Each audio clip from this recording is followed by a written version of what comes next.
Friends and fellow citizens, unlike my National Day broadcast, which was exactly the same in all three languages, tonight I want to address to each particular language audience the aspects which I think have to be brought forcibly out to them. And the problem of equal growth, equal development, and a sharing of the prosperity which we have, the wealth and prosperity which we have created, depends as much upon the efforts of the government as economic, fiscal policies, as upon the parents themselves. But I think the English educated has hoisted in this message. The problem with the English educated is one of growing self-centeredness, a complacency, an acceptance that things are well and will get better just by the natural course of events. This is accentuated, of course, by the newspapers. 5 years ago, when people read the newspapers, they read news against a broader background. And it had a lot of news from Malaysia. Now, because there are new newspapers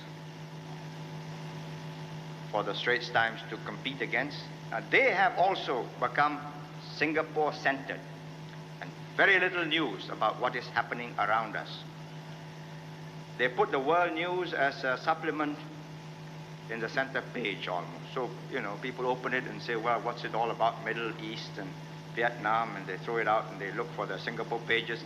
All the things Singaporeans have got accustomed to hear. How well we are doing. Marvelous.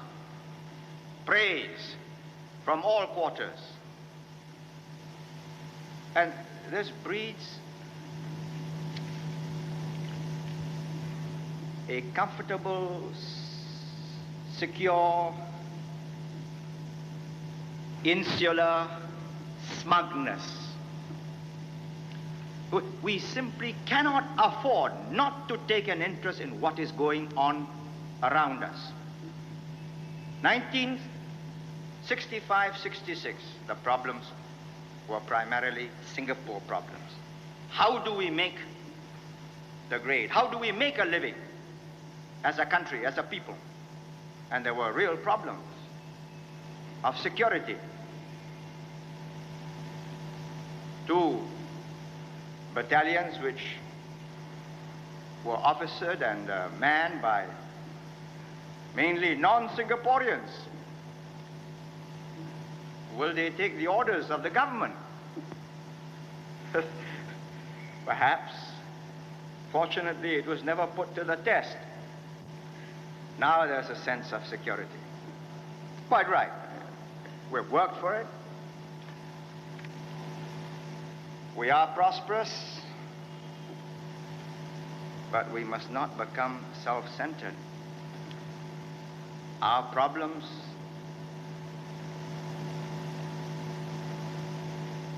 if you really sit down and think about it, have not changed at all by separation. Separation changed the manner in which the same equation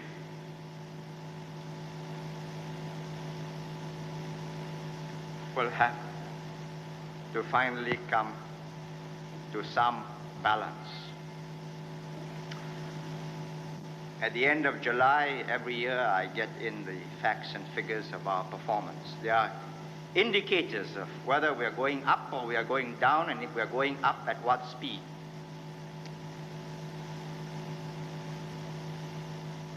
All's well provided we keep on our toes, and provided there are no major cataclysms around us.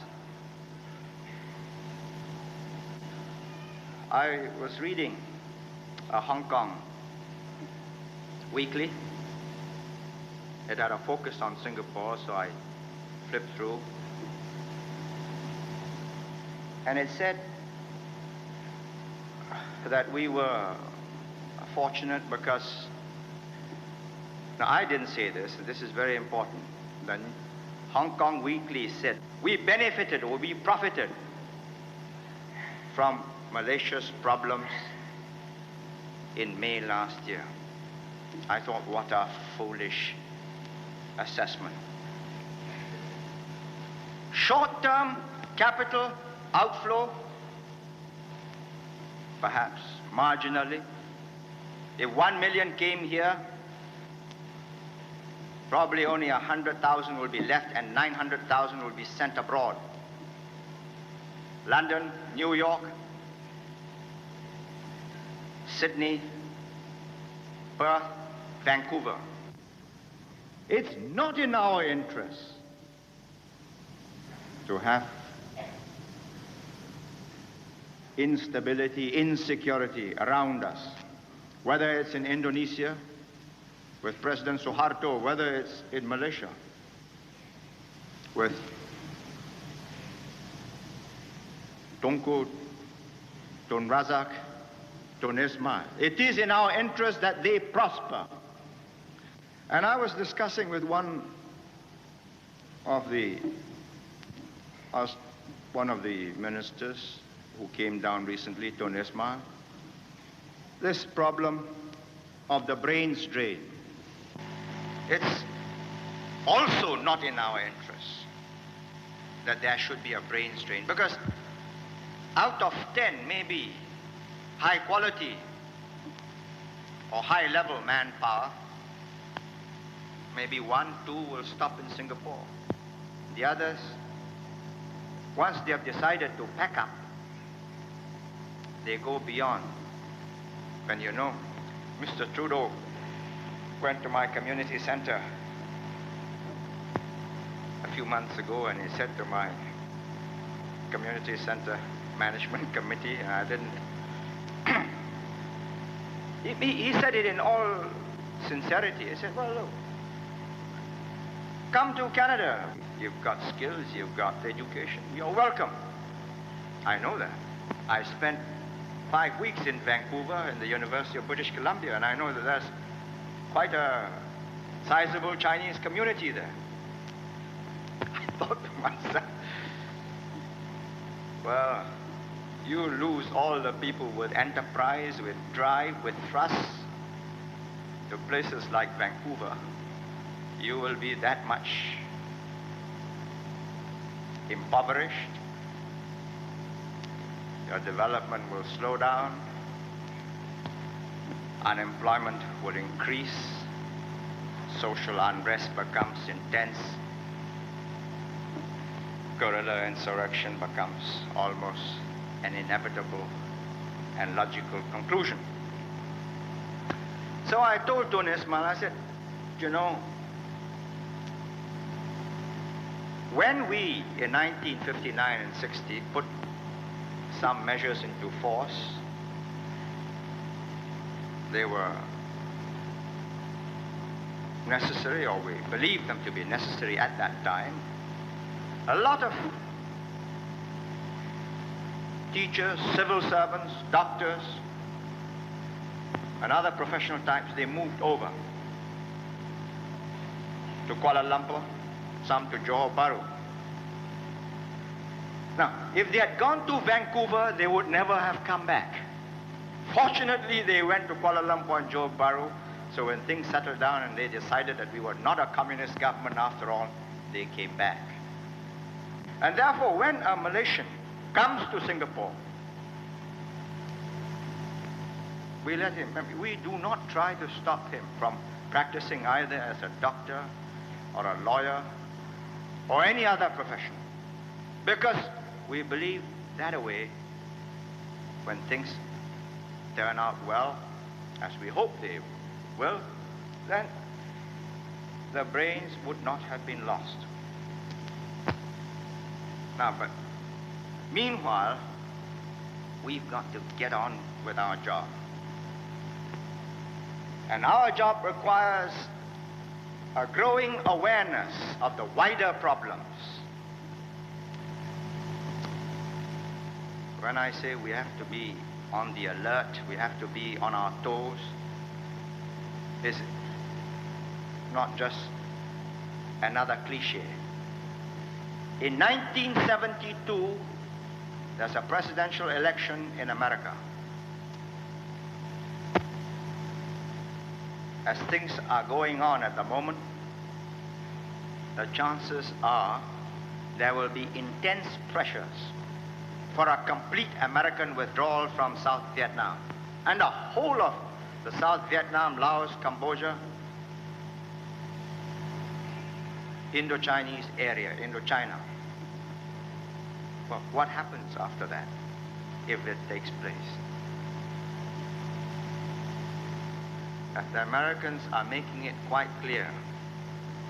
Not just the Nixon doctrine, the repeated emphasis by American senators and congressmen in positions of influence,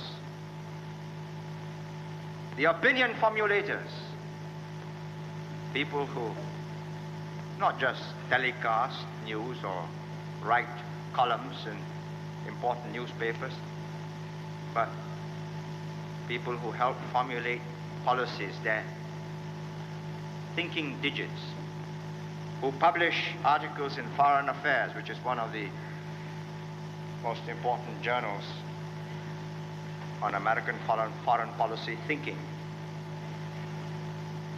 They are tending that away. And not only out of Southeast Asia, is to cut down in South Korea, to cut down in Europe, where they've got some over 300,000 troops. Now what does it mean for us? It means that the British presence here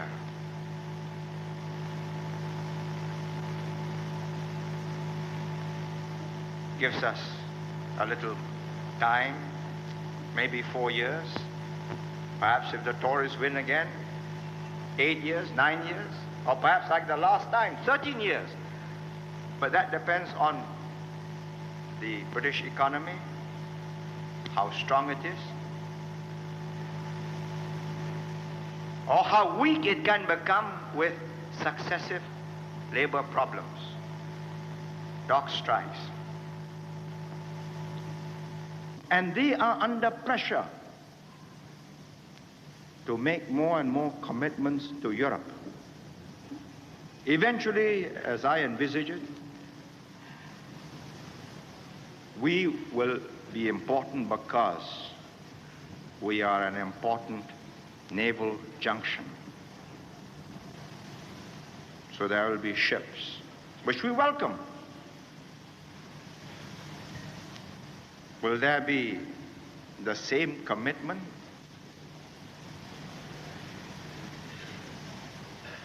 Perhaps with the troops on the ground here, yes, but for how long? So, with all these problems looming over the horizon, the English educators should shake themselves out of this complacency. Nobody is going to fight and die for us. We've got to find some way in which we prevent our whole society from living in a state of constant anxiety with bombs being exploded. But at the end of it all, I think we deserve what we have worked for. And we are the only people. You just think and ask yourself. You know, I read often the figures and statistics. Japan is by far the most industrialized of Asian countries. You can see it by the one of the indicators is the per capita consumption of electricity. The higher the industrial growth of a country, the more electricity it consumes in the factories and in the homes. Hong Kong is second. But I'll tell you the advantage of being a Singaporean. You can look the world in the eye. This we created. Hong Kong has no choice. The alternative is communism. So they put up with British governors and British officials. They run the place. But here it's we run it. And this is one of the few places where the Asian can hold up his head. And when where an Asian takes orders, naturally from a fellow Asian, as if it has always been so. In fact, it has not been so for 140 years out of the 151. And there are few places where indigenous peoples, they themselves have taken over and they have enough self-respect to listen to people who are in command over them. Without this one very important quality, we could easily drift into a kind of situation, you know. The army does not listen to the president or the prime minister, and the corporal makes himself the president and declares himself to be field marshal. I don't believe this is possible in Singapore. Not with the citizens, not with the kind of army and navy and the air force we are building. There are too many national servicemen, educated, who know that you may be a brigadier or a colonel and soon will have 3-star generals and 4-star generals. But that doesn't mean you know how to run the economy. And that doesn't mean that you've got the right to run this place.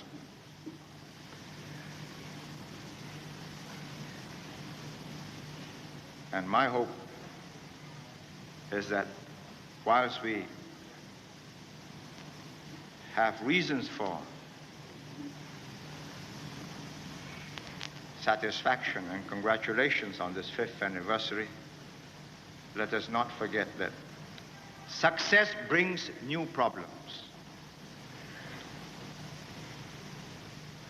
Problems of complacency, problems of rising standards, problems of our own citizens not wanting to do the unpleasant jobs, and problems now more grave of regional unrest. But given a modicum of luck and a great deal of hard work and good planning, I hope to be able to meet a more prosperous, a more vigorous, and a better organized audience 5 years from today. Thank you.